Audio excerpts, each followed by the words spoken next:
Welcome to the Rim Break Rodeo. We hope this video helps. You start by opening Google Maps and signing in so your offline maps sync. This ensures updates later. Next, tap your profile icon and pick offline maps, then select your own map. Use pinch and drag to frame the area. This is crucial because the download size grows with zoom level.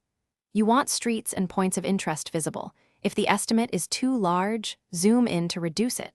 Once done, confirm the blue download button to begin saving the selected region. You'll watch the download progress in offline maps. Keep the app open for reliability because background restrictions can pause large downloads.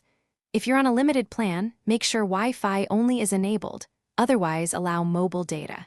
Name the map something memorable so you can find it later. Also set auto update to daily, weekly, or manual. This preserves fresh routes and POIs. Once downloaded, verify the map works by searching a known street while toggling airplane mode to confirm offline functionality. You can now navigate using the offline map for driving and walking. Google Maps will use stored tiles, and some routing features still work without a signal. Make sure to update regularly. Auto updates keep places current, otherwise redownload before long trips. If something goes wrong, clear the app cache and confirm your device has enough storage. Low space often corrupts downloads.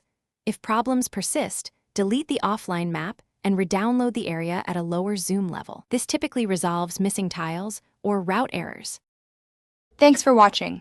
Consider subscribing if we helped you.